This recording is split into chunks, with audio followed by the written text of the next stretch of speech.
Alright, fam, here we go.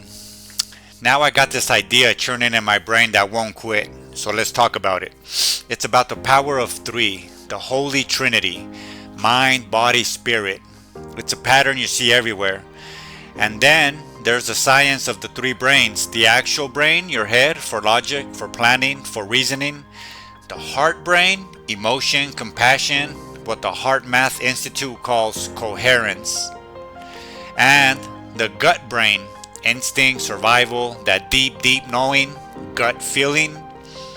Here's the thing neuroscience confirms: the heart and gut have their own neural networks capable of memory, learning, and decision making. But I think we've missed the real magic. The Trinity isn't the end goal, it's the catalyst. It's the process that creates a fourth thing. Think about it: when two people get together, two universes, they create a third force, a child, a new universe. When a seed meets the soil, that interaction creates germination, a third process, a new plant, something entirely new. So, what if our mind works the same way?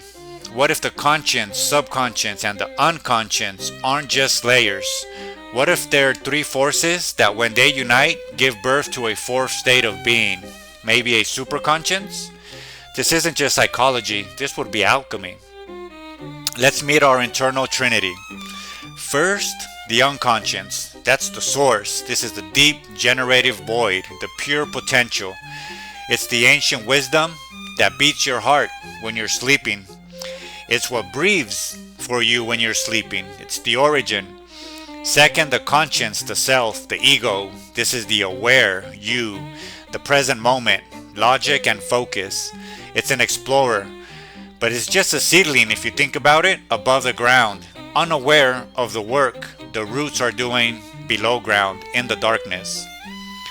Third is the subconscious. Subconscious is the bridge. This is the translator, the messenger between the source and the surface itself. It's the language of symbols, habits, and intuition.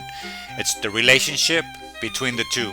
Most of the time, these three are out of sync. The conscience, the ego, is oblivious. The subconscious sends up distorted messages like anxiety, cravings. It's all noise. But what happens when they align? When the conscious mind turns inward, when it truly listens to the subconscious, when it respects the raw power of the unconscious, such as in meditation, the three begin to harmonize, and in that moment of perfect harmony, the Trinity gives birth to a quartet. The fourth is born, superconscious, for lack of a better word. This isn't a layer you find, it's a state you generate. It's the emergent property.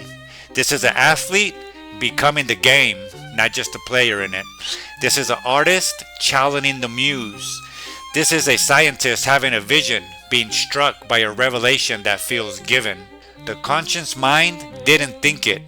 The unconscious didn't store it. The fourth, this superconscious, channeled it down. The fourth state is built in the dirt of the daily path. It's what happens when the average Joe decides to become the conscious architect of his own experience. It looks like me and you, on a walk, actively feeling the gut, where it is in your body, what it does, listening to the heart as well, where it is, what it does, the metaphors around it, and the brain, knowing where it is, what it does, what we believe about it, and observing it, observing the mind. Not getting lost in its chatter, but directing its focus, recognizing it and its need to be identified. Once identified, it takes a back seat where it's supposed to be, not trying to take over and derail me emotionally. You're using your sense of touch to feel the internal alignment of these three. You're using your sight to literally see your own form and project the intention of alignment onto it. These are the ultimate tools. By consciously aligning these three core aspects, the knowing in the gut, the feeling in the heart, and the thinking in the mind, you aren't just balancing yourself, you're generating a whole new frequency. This alignment creates a resonance, a stable platform from which the fourth thing can emerge. It's not something you reach for out there, it's what manifests in here. When the internal trio clicks into harmony, It's the emergent property of a self that is fully integrated and present. That's your superconscious, your inanimate, superhuman moment happening right now on the sidewalk as we move along. This is a leap, a state of unity, but this makes you wonder if aligning three aspects of the mind unlocks this. What becomes possible when we align on a deeper biological level? What is the fourth emergent property? Born from a union created from the head, the heart, and the gut. Is that the biological key to a superhuman state? How do we truly manifest reality from there? That is a conversation for next time. So next time you feel a moment of breathtaking creativity or a sudden knowing, an aha moment that defies logic, don't just thank your brain. Thank the alchemy that's going on. Thank the trinity and welcome in the fourth.